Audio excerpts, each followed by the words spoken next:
Let's speak now to Afif Safieh, who is a Palestinian diplomat. He served here in London as head of mission for 15 years. He's also been based in the Netherlands, the Vatican, Washington, D.C. and Russia. Hello to you. Pleasant to speak to you again. Yes, good morning, Adam.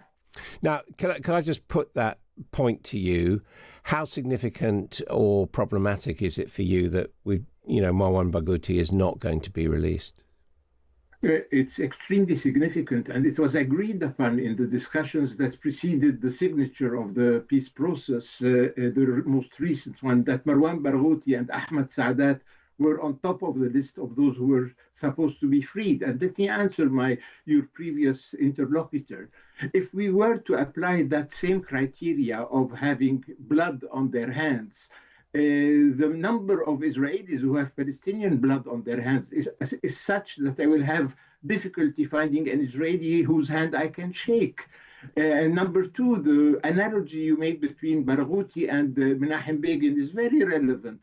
Menachem Begin was responsible for the massacre in 1948 of the village of Deir Yassin, 254 persons in one day. And in his memoirs, he says, without Deir Yassin, there wouldn't have been an Israel. And he says, after Deir Yassin, meaning the massacre of Deir Yassin, the Israeli forces moved like a hot knife in butter. So let me tell you, sir, I believe that compared to Menachem Begin, Marwan Barghouti is an amateur in matters that are reprehensible. But I believe he should have been among the list to be released tomorrow, Monday. And now, our previous experience with Netanyahu, we know that he tries every possible means to torpedo agreements reached. And for the last 2 years, at several moments, we were on the verge of a breakthrough, torpedoed by Netanyahu. Why do you think that Israel is not prepared to release Marwan Barghouti? Do they fear him as a political operative?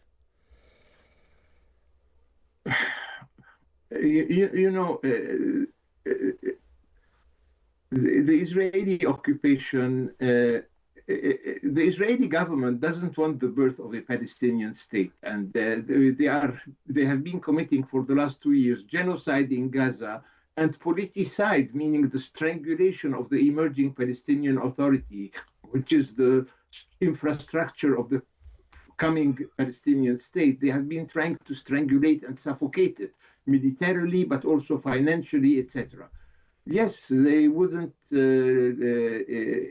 liberate Marwan Barghouti because they see him as a leader who might be capable of reconciling Palestinian factions together. And Marwan Barghouti is a man of peace. By the way, in 2002, just before his incarceration by the Israelis, he published in the Washington Post an op-ed piece saying, I might be killed in the coming weeks, but I want you to know that I'm in favor of the two-state solution, and I've advocated the two-state solution throughout my political engagement the last few years since the Oslo process.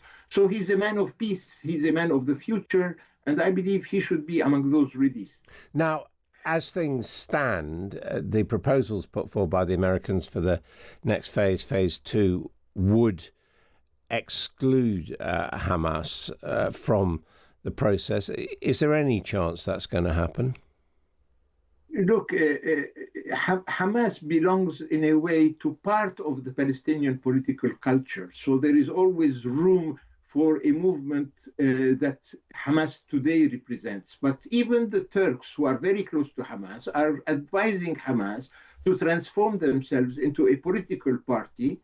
And I believe they should engage in discussions with the other factions on how they can integrate the PLO as the umbrella encompassing all political forces. But now, I believe that they will have a difficult moment in the internal Palestinian discussion. They will have to answer about their military strategy, their negotiating skills, and all the rest. But this is a discussion for tomorrow that I wouldn't like to have in an interview today.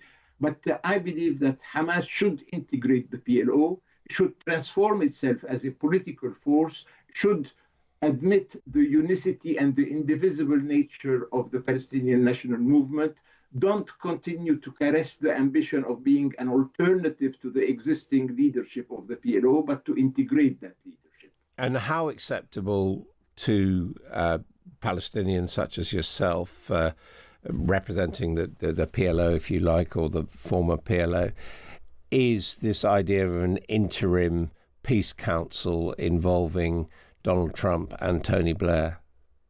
Let me tell you, we're not very comfortable with the entire suggestion, but I'm very happy that President Trump is undergoing a learning curve in his multiple meetings now with Arab leaders and Muslim leaders. And I'm happy that they are more engaged in the quest for peace and solutions. Unfortunately, the document that will be signed tomorrow or the day after in Sharm el-Sheikh is a minimalistic document. And I hope that President Trump will be engaged into reaching finality of the peace process. And I believe the international community has given an indication of what that finality should be, the two-state solution along the 67 boundaries.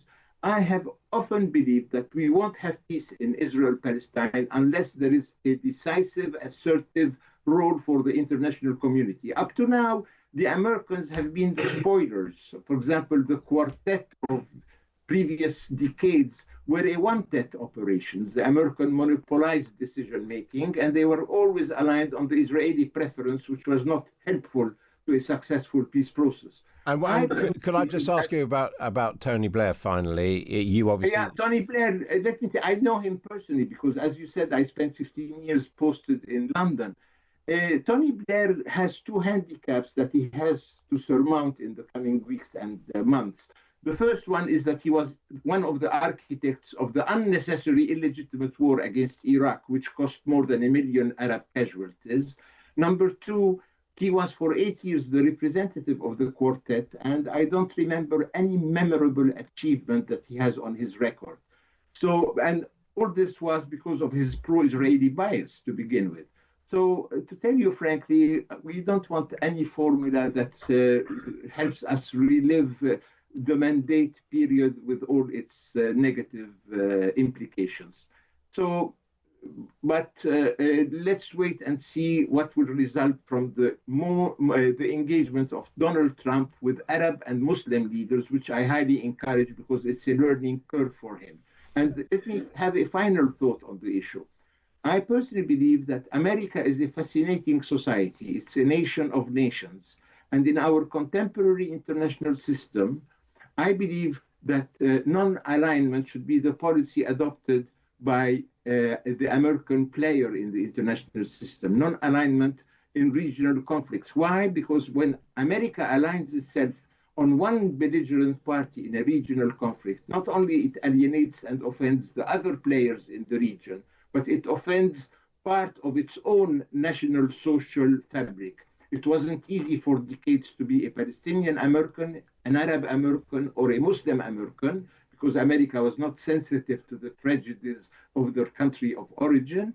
Today, I believe America will be well inspired to adopt a neutral, even-handed approach to conflict resolution. And I'm hopeful that if President Trump caresses the ambition of a Nobel Peace Prize, achieving the two-state solution, which is the international consensus for the Middle East, would make him deserve it. And then he will have other sponsors rather than the war criminal Netanyahu proposing him in the future for a Nobel Peace Prize. Afif Safieh, thank you very much indeed for joining us.